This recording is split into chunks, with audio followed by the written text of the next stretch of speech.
Good morning, everybody. Today we are going to be cutting a hole right behind my head for a window in the hangout in our cargo trailer. So let's hope everything goes good. I'm sure it will, though. Anyhow, let's get to it.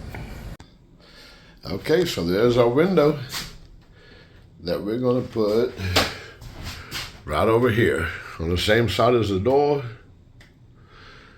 And so I'm going to start laying it out and see what we got. Okay, so there the hole is. I went all the way through right there, but hey, good thing that comes out anyhow. But now I got to go to Lowe's, and get some caulking, get some metal jigsaw blade to cut this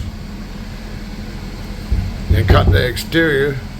So I'll be back when I get back from Lowe's. I wanted to show you that's what it's going to look like with the interior window right there.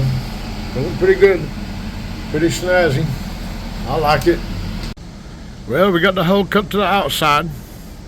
It's not perfect, but it will be hidden. You see that cord right there? I'm just going to push it over to the side so that it's out of the way, so it won't be a problem at all. Anyhow, I'll check back when I get it in.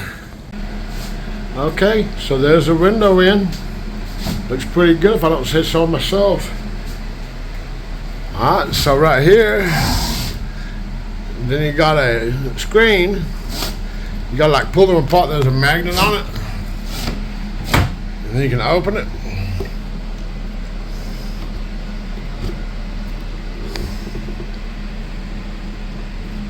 And there you go. I like it pretty good. Let me go to the outside and let you see what it looks like.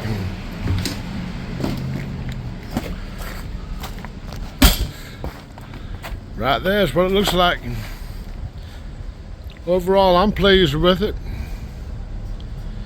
Yep, going to make a great addition. That will help with the airflow whenever we're parked on the beach or wherever boondocking. This is a little bonus for you in this week's video. We put a shelf on right underneath the window. And see, just grab it with one hand. It's actually stainless steel. We ain't pulled off the tape yet. I figure I'll let Linda do that. But yeah, I like it. That looks good. Okay, so we got it in. It probably took me about an hour. Very easy to do. I was just concerned about the opening of the hole, but always measure twice, cut once. In my case, I measured 4 times and then cut once. But I think it turned out really good. At some point, we're going to order a window for the other side so we get a nice cross breeze. But yeah, we really enjoy it. It's really going to come in handy when we're boondocking traveling. I'll see you in the next video. Y'all have a great week. Be safe.